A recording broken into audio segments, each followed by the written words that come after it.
राजधानी दिल्ली के एक पॉश इलाके में खड़ी आलीशान इमारत को देख करके कोई भी अंदाजा नहीं लगा सकता था कि इसके भीतर क्या चल रहा है।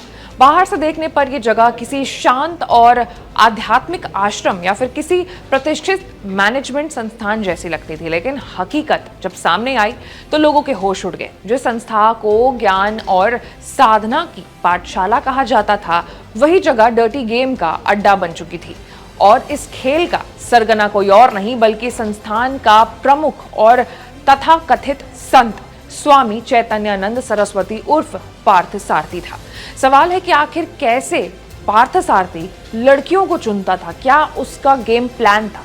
तो आज एक्सप्लेन बाय एबीपी लाइव में हम चर्चा इसी मुद्दे पर करेंगे। नमस्कार, मैं हूं आपके साथ आशीष सिंह आनंद।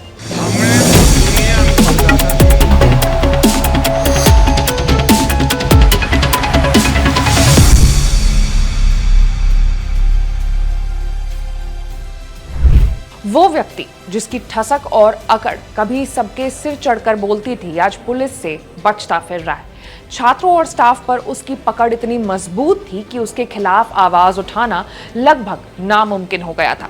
लंबे समय तक कर्मचारियों और अध्यापकों ने उसकी हरकतों को अनदेखा किया, लेकिन छात्राओं ने हिम्मत दिखाई। पहले उन्होंने संस्था की पीठ तक शिकायत पहुंचाई, पर जब कोई कार्रवाई नहीं हुई तो वायुसेना मुख्यालय तक पत्र भी भेजा। इसके बाद पुलिस हरकत में आई और जांच शुरू हुई। जांच में कई चौंकाने वाले खुलासे हुए हैं। आश्रम में खड़ी लग्जरी वॉल्वो कार पर लगा नंबर प्लेट नकली निकला। कार पर 29 UN1 लिखा था, जो राजकीय श्रेणी का प्रतीक होता है। यही नहीं, स्वामी का बायोडेटा भी फिल्मी पटकथा जैसा निकला। उसने दावा किया था कि उसने university of Chicago booth school of business से MBA और मैनेजमेंट में PhD की है। यही नहीं, कई किताबें लिखने और अंतर्राष्ट्रीय जर्नल्स में रिसर्च छपवाने का दावा भी किया गया था। लेकिन अब इन सारी डिग्रियों और उपलब्धियों पर बड़े सवाल खड़े हो गए हैं।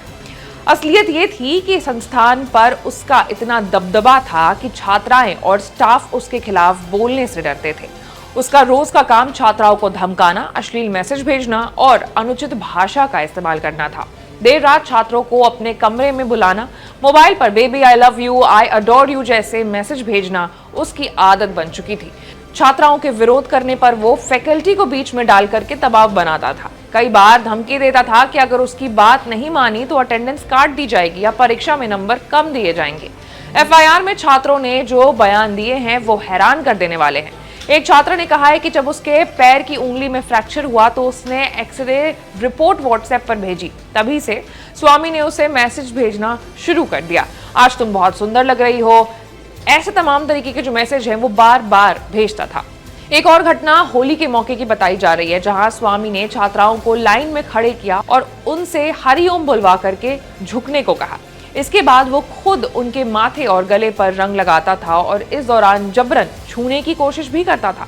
आरोप है कि उसने एक छात्र को पकड़ करके बार बार बेबी कहकर पुकारता था। जांच में ये भी सामने आया है कि हॉस्टल और संस्थान पर उसकी पकड़ इतनी गहरी थी, छात्राओं की हर हरकत पर उसकी नजर रहती थी। लॉबी से लेकर के बाथरूम के बाहर तक लगाए गए CCTV कैमरास की लाइव फीड वो अपने मोबाइल फोन पर देखता था। करीब 75 छात्राएं जो आर्थिक रूप से कमजोर परिवार से थीं, उस हॉस्टल में रहती थी और उन्हें इस बात का अंदाजा भी नहीं था कि उनकी हर गतिविधि पर किसी की नजर है। ये मामला नया नहीं है। साल 2009 में भी स्वामी चैतन्यानंद के चरित्र पर सवाल उठे थे। उस समय केस दर्ज हुआ था, लेकिन उसके रसूख और दबदबे पर कोई असर नहीं पड़ा। संस्थान में उसका साम्राज्य कायम रहा और लोग खौफ में जीते रहे। लेकिन इस बार छात्राओं की हिम्मत ने उसकी असलियत को उजागर कर दिया है।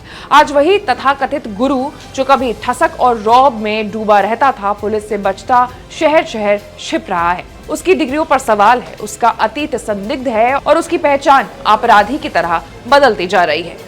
गुरु कहलाने वाले ये शख्स अब महज एक भगोड़ा है, जिसकी तलाश में पुलिस लगातार दबिश दे रही है। क्या आपकी राय है? कमेंट्स में बताइएगा।